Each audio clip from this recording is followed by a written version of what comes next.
Hello everyone, welcome to our channel. మీరు ఇంతవరకు మన ఛానల్ని సబ్స్క్రైబ్ చేసుకున్నట్లయితే సబ్స్క్రైబ్ చేసుకొని పక్కన ఉన్న బెల్ ఐకాన్ క్లిక్ చేయడం ద్వారా మేము చేసే ప్రతి అప్డేట్ మీకు మొబైల్లో నోటిఫికేషన్ రూపంలో వస్తుంది. సో ఏపీఎస్సీ గ్రూప్ 2 ప్రిలిమినరీ ఎగ్జామ్కి ఉచితంగా మన ఛానల్ ద్వారా మోడల్ పేపర్స్ అందించడం జరుగుతుంది. ఇప్పటికీ 4 model papers completed. This is the group 2 model paper 5. Total మీకు 50 ఫ్రీ మోడల్ పేపర్స్ అని అందించడం జరుగుతుంది. ఈ ఫ్రీ మోడల్ పేపర్స్ అన్ని కూడా మీకు ప్రతి ఒక్క సబ్జెక్ట్ నుంచి అండి, history, geography, Indian society, current affairs, mental ability. So మనకు గ్రూప్ 2 ప్రిలిమినరీ సిలబస్లో ఉన్నటువంటి 5 సెక్షన్స్ నుంచి మీకు ప్రతి మోడల్ పేపర్లో కూడా క్వశ్చన్స్ అందించడం జరుగుతుంది. అలానే మెంటల్ ఎబిలిటీ క్వశ్చన్స్, ఎక్స్ప్లెనేషన్ కూడా ఉంటుందని. మోస్ట్ ఇంపార్టెంట్ క్వశ్చన్స్ ఇవి, డోంట్ మిస్ ఇట్. ఇంకా ఇప్పటివరకు మన ఛానల్లో ఉన్నటువంటి వీడియోస్ని చూస్తూ మన ఛానల్ని సబ్స్క్రైబ్ చేసుకున్న వారు సబ్స్క్రైబ్ చేసుకోండి. ఫస్ట్ క్వశ్చన్, సంగీత ప్రపంచానికి మరియు భారతీయ శాస్త్రీయ సంగీత వారసత్వ పరిరక్షణకు చేసిన కృషికి గాను పశ్చిమ బెంగాల్ గవర్నర్ ఎవరికి దుర్గా భారత్ సమ్మాన్ను ప్రదానం చేశారు? Very very most important question. First option Shubha Mudgal, second option Ajoy Chakravarty, third option Kumar Gandharva, fourth option Bhimsen Joshi. So ఇంకా ఇంగ్లీష్ మీడియం వాళ్ళు ఎవరైనా ఉన్నారంటే సో మరి ఇంగ్లీష్ మీడియం వాళ్ళు జస్ట్ కామెంట్ చేయండి, ఎందుకంటే ప్రతి ఒక్క క్వశ్చన్ కూడా మీకు ఎక్సెప్ట్ మెంటల్ ఎబిలిటీ మిగిలిన రిమైనింగ్ సెక్షన్స్ అన్ని కూడా తెలుగు మీడియంలో ఇస్తున్నానండి. ఎందుకంటే దాదాపు 90% మన ఛానల్లో ఉన్న వాళ్ళు తెలుగు వాళ్ళు ఉన్నారని అనుకుంటున్నాను. లేదు చాలామంది ఇంగ్లీష్ వాళ్ళు ఉన్నట్టయితే అట్లీస్ట్ సో మన ఛానల్లో ఉన్నటువంటి వీడియోస్లో 30% ఇంగ్లీష్ మీడియం వాళ్ళు ఉన్నా కూడా మీకు కూడా సపరేట్గా మోడల్ పేపర్స్ అనేది చేస్తారండి. జస్ట్ మీరు కింద కామెంట్స్లో చేయండి ఇంగ్లీష్ మీడియం వాళ్ళు, జస్ట్ ఇంగ్లీష్ మీడియం అనేసి. దాన్ని బట్టి మీకు ఇంగ్లీష్ మీడియం మోడల్ పేపర్స్ కూడా సెండ్ చేస్తాను, షేర్ చేస్తాను. సో ఆన్సర్ అయితే మనకి దీనికి ఈ క్వశ్చన్కి second option Ajoy Chakravarti. Next, భారతదేశంలోని ఏ గ్రామం united nations world tourism organisation, world trade organisation కాదండి, ఎందుకంటే డబ్ల్యూటీఓ రెండు ఒకటే వస్తాయి. వరల్డ్ టూరిజం ఆర్గనైజేషన్ వేరు, వరల్డ్ ట్రేడ్ ఆర్గనైజేషన్ వేరు. ఇక్కడ మనకు పర్యాటకానికి సంబంధించి కాబట్టి వరల్డ్ టూరిజం ఆర్గనైజేషన్ ఇది.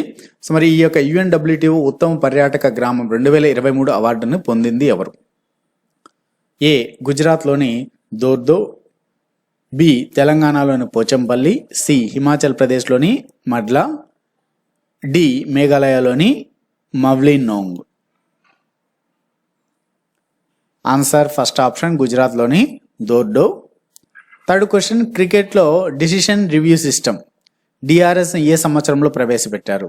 So very very most important one, ఎందుకంటే ఈ మధ్య క్రికెట్లో ఎక్కువగా డిఆర్ఎస్ మెథడ్ వర్షం ఆగిపోయినప్పుడు కావచ్చు, ఇక వేరే ఇతర కారణాల వల్ల మోస్ట్లీ 90% వర్షం కారణంగానే మ్యాచెస్ ఆగిపోతూ ఉంటాయి. అటువంటి సిచ్యువేషన్లో మ్యాచ్ నిర్వహించడం కాని పక్షంలో ఈ యొక్క డిఆర్ఎస్ మెథడ్ని ద్వారా రిజల్ట్ని డిక్లేర్ చేస్తుంటారు. మరి ఏ సంవత్సరంలో ప్రవేశపెట్టారని అడుగుతున్నారు.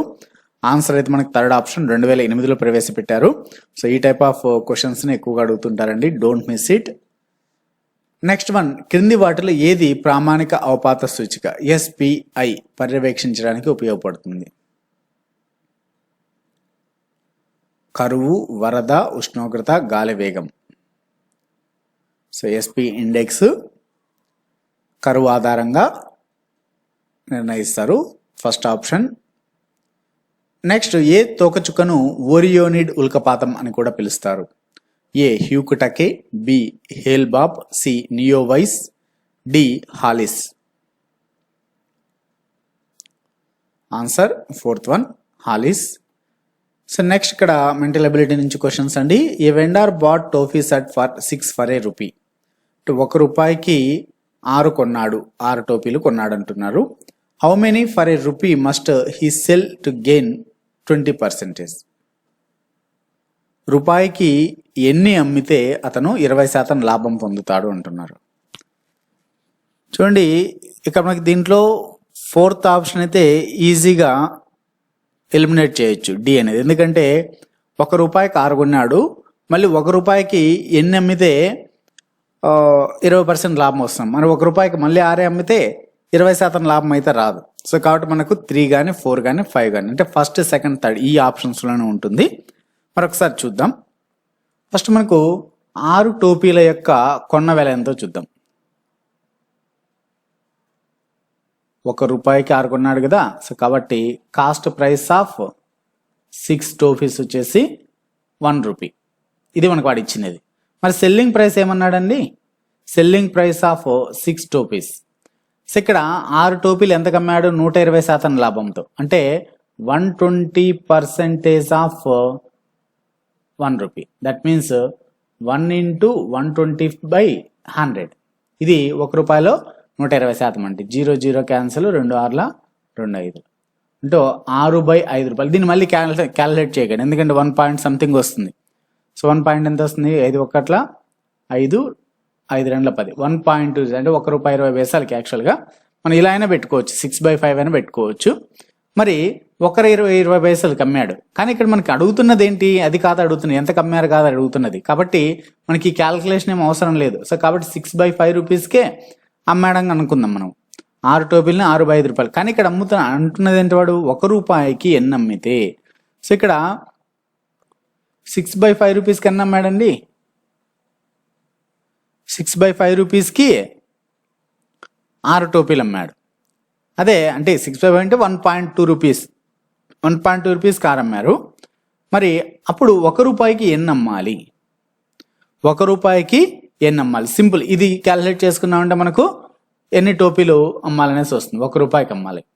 సో కాబట్టి ఇక్కడ cross multiply 6 into 1 divide by 6/5. ఇది ఎక్స్ అనుకుంటే ఇది ఎక్స్ ఈక్వల్స్ టు ఇది వస్తుంది.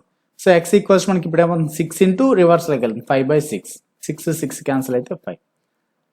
ఎక్స్ వాల్యూ అంతా 5 అంటే 6/5 రూపాయలకి 6 అమ్మితే 1 రూపాయికి ఎన్ని అమ్మాలి? 5 అమ్మాలి. ఇప్పుడు అంటే మనకు 20% లాభం రావాలంటే రూపాయికి 5 అమ్మితే 20% లాభం వస్తుంది. That is the answer, third option. Next question. So the average monthly income of P and Q is 5050. అనగా పి మరియు క్యూల యొక్క నెలసరి సగటు ఆదాయం 5050 అన్నారు. The average monthly income of Q and R is 6250. Q మరియు ఆర్ల యొక్క నెలసరి సగటు ఆదాయము 6250. And the average monthly income of P and R is 5200. P మరియు క్యూల యొక్క పి మరియు ఆర్ల యొక్క నెలసరి సగటు ఆదాయం 5200. అయితే the monthly income of P యొక్క నెలసరి ఆదాయం ఎంత అంటున్నారు. సో సింపుల్ అండి ఇక్కడ. So first P plus Q తీసుకుందాం. పి ప్లస్ క్యూ యొక్క నెలసరి ఆదాయం సగటు ఆదాయం ఎంత అన్నారు? 5050. ఇది సగటు ఆదాయం. మరి మొత్తం ఆదాయం అంటే పి మరియు క్యూల యొక్క మొత్తం ఆదాయం అంటే ఇద్దరున్నారు కాబట్టి ఇంటూ 2. ఇది మొత్తం ఆదాయం ఇంటూ 2 వేసుకుంటే, ఇంటూ 2 వేసుకోకుంటే సగటు ఆదాయం అవుతుంది. సో కాబట్టి ఇంటూ 2 ఎందుకంటే ఇద్దరి యొక్క సగటు ఆదాయం 5050 అన్నారు కాబట్టి ఇంటూ 2 వేసుకుంటాం. లేదు 10 మంది యొక్క సగటు ఆదాయం అనేసి ఉంటే ఇంటూ 10 వేసుకుంటాం. సో ఎందుకంటే మనకు సగటు అంటే ఏంటి? రాసుల మొత్తం బై రాసుల సంఖ్య కదా. So number of some of the elements by number of the elements. So మరి ఇక్కడ సగటు అది. మరి మొత్తం ఆదాయం ఎంత అంటే సగటు ఇంటూ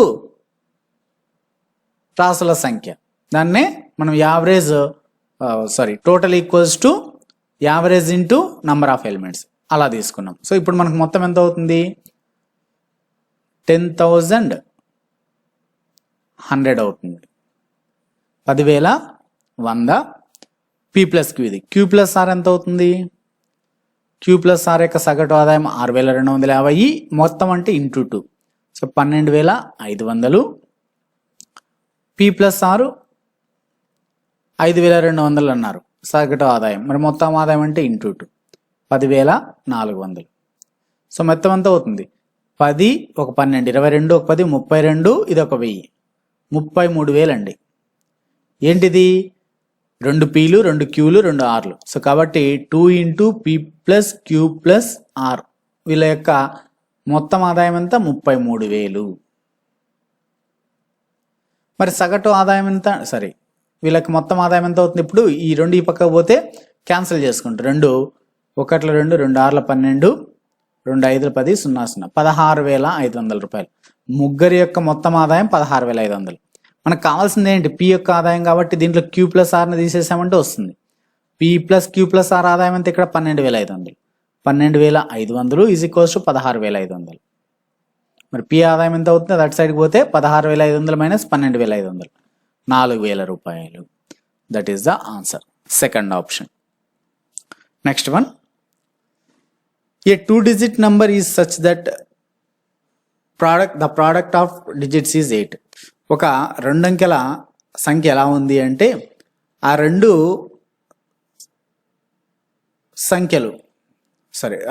అంకెలు యొక్క గుణాకారం అంటే ప్రోడక్ట్ 8 అంటాం. అంటే 2 డిజిట్స్ని మల్టిప్లై చేస్తే 8 వస్తుంది. వెన్ ఈ 18 is added to the number, ఆ నంబర్కి ఆ సంఖ్యకు 18 కలిపితే then the digits are reversed. So ఆ డిజిట్స్ అనేటువంటి ఆ అంకెలు తారుమారు అవుతాయి అంటున్నా. అయితే ద నంబర్ ఈజ్, ఆ సంఖ్య ఎంత. సో ఈ టైప్ ఆఫ్ క్వశ్చన్స్కి ఈజీగా ఆప్షన్స్ నుంచి వెళ్ళొచ్చండి. చూడండి, ఫస్ట్ ఆప్షన్లో ఇప్పుడు 18 ఉంది, 18 అనుకున్నాం. ఆ నెంబర్ 18 అనుకుంటే మరి ఆ అన్నిటి ఫస్ట్ ఏమన్నా 2 digit నెంబర్ యొక్క ప్రోడక్ట్ 8 అవ్వాలి. 1 × 8 8, 2 4 8, 4 2 8, 8 1 8. అంటే అన్ని ఆప్షన్స్లోనూ సేమ్ 8 వస్తున్నారు ప్రోడక్ట్. కానీ తర్వాత ఏమన్నారు, 18 యాడ్ చేస్తే నెంబర్ అనేది రివర్స్ అవుతుంది అన్నారు. మరి 18కి 18 యాడ్ చేసామనుకోండి, ఎంత అవుతుంది? 36 అవుతుంది. కానీ మనకు 81 రావాలి, కాబట్టి ఇది కాదు. చూసాను చెప్పేసి మరి ఇక్కడ యాడ్ చేయాల్సిన అవసరం కూడా లేదు. దీనికి 18 యాడ్ చేయండి, 42 అవుతుంది. అయిందా? 24 42 అయింది, రివర్స్ అయింది. సో సింపుల్గా తెలిసిపోతుంది. ఓకే, వీటిని ఈ ప్రోడక్ట్ దగ్గర ఈజీగా ఎలిమినేట్ చేయొచ్చు. ఎందుకంటే దీనికి ఏ నెంబర్ కలిపినా కూడా డిజిట్స్ రివర్స్ కావు. ఎందుకంటే ఈ నెంబర్ కన్నా ఎక్కువ అవుతుంది ఏది కలిపినా. కానీ డిజిట్స్ని రివర్స్ చేస్తే 42 కాస్త 24 అవుతుంది. సో తక్కువ అవుతుంది. కాబట్టి దీన్ని యాడ్ చేయకుండానే చెప్పేయచ్చు ఈ రెండు కూడా. ఎందుకంటే పెద్ద నెంబర్కి నెంబర్ యాడ్ చేస్తే పెద్దది అవుతుంది, కానీ చిన్నది కాదు. దీన్ని రివర్స్ చేస్తే మాత్రం చిన్నవి అవుతాయి. 81ని రివర్స్ చేస్తే 18 అవుతుంది. సో కాబట్టి అలా కావడదు ఏది నెంబర్ కలిపినా. సో చూస్తానని చెప్పేయచ్చు వీటిని. సో ఆన్సర్ మనకు సెకండ్ ఆప్షన్. ఇటువంటి క్వశ్చన్స్ ఆప్షన్స్ ద్వారా వెళ్ళండి. Next, 2 numbers are respectively 20% and 50% more than a third number. The ratio of 2 numbers is. So 2 నెంబర్లు ఎలా ఉన్నాయంటే, 3 నెంబర్ కన్నా మొదటిదేమో 20% ఎక్కువ, రెండోదేమో 50% ఎక్కువ అన్నారు. అయితే ఆ 2 నెంబర్ల మధ్య నిష్పత్తి కనుక్కోండి అంటున్నారు. For example let's a x అనుకుందాం. Third number is the x అనుకున్నాం. థర్డ్ నెంబర్ ఎక్స్ అనుకుంటే ఫస్ట్ నెంబర్ ఎలా ఉంటుంది, దానికన్నా 20% ఎక్కువ అన్నారు. అంటే 120% ఆఫ్ ఎక్స్ అని. రెండవ నెంబరు 150% ఆఫ్ ఎక్స్. మరి ఇంక మనకు థర్డ్ నెంబర్తో ఇక్కడ పని లేదు, జస్ట్ చూపినాడు అంతే. మనకి దీంతో ఇంకా పని లేదు. ఇప్పుడు ఈ రెండింటికి రేషియో ఎక్స్ పోతే 100 100 పోతే 0 0 పోతే 2 6 3 4 3 5 4:5. Simple, third option. Next statements conclusions ఇచ్చారు. సో సిలాజిజం నుంచి ఒకసారి స్టేట్మెంట్స్కి బేసిక్ డయాగ్రామ్ డ్రా చేద్దాం. సో ఇప్పుడు 2 స్టేట్మెంట్లు ఇచ్చేవాళ్ళము, ఇప్పుడు 4 స్టేట్మెంట్స్ ఇచ్చామండి. First, some ships are boats. ఇవి షిప్స్, దీంట్లో కొన్ని షిప్స్ బోట్స్ అంటున్నారు. తర్వాత ఆల్ బోట్స్ ఆర్ సబ్మెరైన్స్. ఈ బోట్స్ అన్ని, ఆల్ బోట్స్ అంటే ఈ బోట్స్ అన్ని సబ్మెరైన్స్. మళ్ళీ ఎస్ఏ రాసుకోవద్దు, కొంచెం మరి SU అని రాస్తా సబ్మెరైన్స్, ఎందుకంటే ఇక్కడ ఆల్రెడీ ఎస్ రాసాం కాబట్టి. తర్వాత సమ్ సబ్మెరైన్స్ ఆర్ యాచెస్. దీంట్లో ఉన్నటువంటి కొన్ని సబ్మెరైన్స్ యాచెస్ అన్నారు. వై? ఇది బేసిక్ డయాగ్రామ్ కంప్లీట్. ఇప్పుడు కంక్లూజన్స్లోకి వెళ్దాం. సమ్ యాచెస్ ఆర్ బోట్స్. సో యాచెస్ కొన్ని బోట్స్ అంటారు. మరి యాచెస్ బోట్స్కి అసలు లింకే లేదు మనకి బేసిక్ డయాగ్రామ్లో, కాబట్టి wrong. Next, some submarines are boats. So some submarines are boats. Already all boats are submarines అన్నప్పుడు మనకు బోట్స్ సబ్మెరైన్స్ టచ్ అయ్యాయి. సో కాబట్టి ఇది correct. Next, some submarines are ships. So ఇక్కడ షిప్స్కి సబ్మెరైన్స్కి టచ్ అయింది చూడండి. సో జస్ట్ కొంచెం టచ్ అయినా కూడా సమ్ ఉన్నట్టు. ఎస్. నెక్స్ట్, సమ్ యాచెస్ ఆర్ షిప్స్. మరి యాచెస్ ఇక్కడ ఉన్నాయి, షిప్స్ ఇక్కడ ఉన్నాయి, రెండింటికి టచింగ్ లేదు, కాబట్టి wrong. So 2 and 3 follows, second option. Next one, దేశంలో షెడ్యూల్డ్ తెగల జనాభా అధికంగా గల రాష్ట్రాల అవరోహణ క్రమాన్ని గుర్తించండి. షెడ్యూల్డ్ తెగలు అధికంగా గల రాష్ట్రాల అవరోహణ క్రమం: మధ్యప్రదేశ్, మహారాష్ట్ర, ఒడిస్సా. నెక్స్ట్, భూమి తిరుగుతున్నప్పుడు ఏ రేఖాంశం సూర్యుడికి అభిముఖంగా ఉంటుందో ఆ రేఖాంశం మీద ఉన్న వారందరికీ ఒకే కాలంలో ఏం జరుగుతుంది? థర్డ్ వన్, మిట్ట మధ్యాహ్నం. నెక్స్ట్, ధనుష్ కోడి వేటిని కలిపే కేంద్రం? ఫస్ట్ ఆప్షన్ అరేబియా సముద్రం, gulf of Khambhat. Second option బంగాళాఖాతము, అరేబియా సముద్రము. థర్డ్ ఆప్షన్ బంగాళాఖాతము, హిందూ మహాసముద్రము. ఫోర్త్ ఆప్షన్ హిందూ మహాసముద్రము, అరేబియా మహాసముద్రం, అరేబియా సముద్రం. థర్డ్ వన్ అండి బంగాళాఖాతాన్ని హిందూ మహాసముద్రాన్ని కలుపుతుంది ధనుష్కోడి. నెక్స్ట్ వన్ టోర్నడోలు అంటే ఏమిటి? ఫస్ట్ ఆప్షన్లో మనకు ఉత్తర అమెరికాలోని మిసిసిపి, మిస్సోరి, మెక్సికో సింధు శాఖలతో సంభవించే తీవ్రమైన గాలివానలతో కూడిన సమశీతోష్ణ మండల చక్రవాతాలు. సెకండ్ ఆప్షన్ ఉత్తర అమెరికాలోని మిసిసిపి, మిస్సోరి, మెక్సికో సింధు శాఖలతో సంభవించే తీవ్రమైన గాలివానలతో కూడిన ఉష్ణమండల చక్రవాతాలు. థర్డ్ ఆప్షన్ ఉత్తర అమెరికాలోని మిసిసిపి, మిస్సోరి, మెక్సికో సింధు శాఖలతో సంభవించే తీవ్రమైన గాలివానలతో కూడిన సమ ఉష్ణమండల చక్రవాతాలు. ఫోర్త్ ఆప్షన్ ఏది కాదు. ఫస్ట్ వన్ అండి.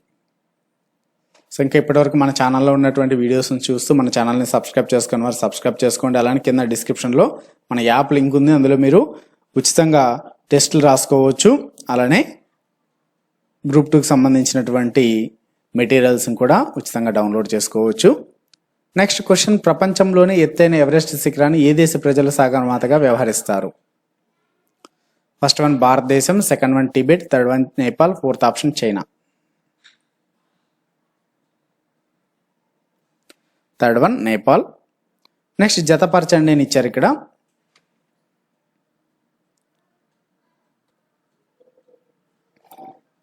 సో మీరాబెన్ గాంధీజీ శిష్యురాలు, మార్గరెట్ నోబుల్ స్వామి వివేకానంద శిష్యురాలు, మేడం బికాజీ కామ భారత స్వాతంత్ర విప్లవానికి మాత, కాదాంబిని గంగూలీ ఐఎన్సి సమావేశాలకు హాజరైన తొలి మహిళ. Second option. నెక్స్ట్ మళ్ళీ జతపరచండి అని ఇచ్చారు. కొన్ని ప్రదేశాలు అవి ఉన్నటువంటి ప్రాంతాల పేర్లు ఇచ్చారు. సో చక్ర ఆకారంలో ఉన్న స్తూపము సాలిహుండము, వృషభ శిఖరము రాంపూర్వ, నలగిరి ఏనుగు శిల్పం అమరావతి, ఉపాలి అనే క్షురకుడు బౌద్ధాన్ని స్వీకరించే శిల్పము Nagarjuna Konda. Third option. Next అశోకుడి శాసనాల్లో లిఖించిన దమ్మ అనే పదం ఏ భాషకు చెందినది? ఒకటి సంస్కృతం, second option Ardhamagadhi, third option ప్రాకృతం, ఫోర్త్ ఆప్షన్ తమిళం. థర్డ్ వన్ ప్రాకృతం. నెక్స్ట్ విష్ణు కుండినుల రాజ్యాన్ని అంతం చేసిన పశ్చిమ చాళుక్య రాజు ఎవరు? First one Pulakeshi, second one Mangalesha, third one రెండో Pulakeshi, fourth option Ravikirti.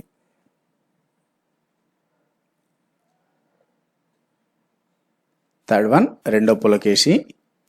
Next కారవేలుడు జారీ చేసిన హతిగుంపా శాసనం ఏ భాషలో ఉంది? ఫస్ట్ ఆప్షన్ ప్రాకృతం, సెకండ్ వన్ తెలుగు సంస్కృతం, third one Telugu, fourth option Oriya.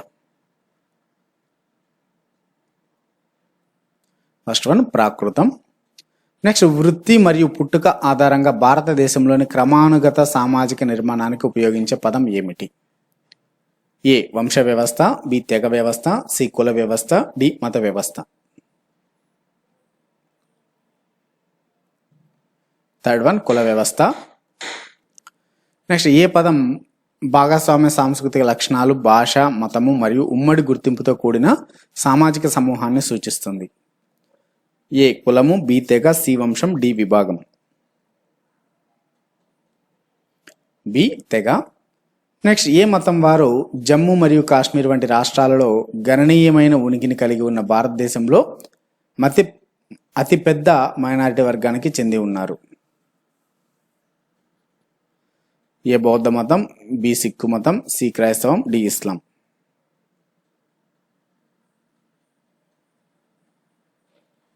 D ఇస్లాం. నెక్స్ట్ ఒకరి సొంత కులం లేదా సామాజిక సమూహంలో వివాహం చేసుకునే పద్ధతిని ఏ పదం వివరిస్తుంది?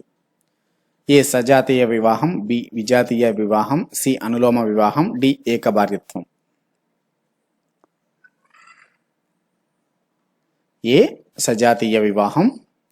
నెక్స్ట్ భారతదేశంలో స్త్రీల హక్కులు మరియు విద్య కోసం వాదించడంలో క్రింది సామాజిక సంస్కర్తల్లో ఎవరు ముఖ్యమైన పాత్ర పోషించారు? A Mahatma Gandhi, B doctor B R Ambedkar, C Raja Rammohan Roy, D Sardar Vallabhbhai Patel. Third one Raja Rammohan Roy. So ఇదండి గ్రూప్ 2 మోడల్ పేపర్ 5. సో ఈ ప్రీవియస్ మోడల్ పేపర్స్ లింక్స్ డిస్క్రిప్షన్లో ఉన్నాయి. అదేవిధంగా ఈ మోడల్ పేపర్ 5 యొక్క పీడిఎఫ్ లింక్ కూడా డిస్క్రిప్షన్లో ఉంది. ఆ లింక్స్ ద్వారా మీరు డౌన్లోడ్ చేసుకోవచ్చు. అలానే మీకు మేము అప్లోడ్ చేసిన వెంటనే మీ మొబైల్లో నోటిఫికేషన్ రూపంలో రావాలంటే మన ఛానల్ని సబ్స్క్రైబ్ చేసుకుని పక్కన ఉన్న బెల్ ఐకాన్ క్లిక్ చేయండి.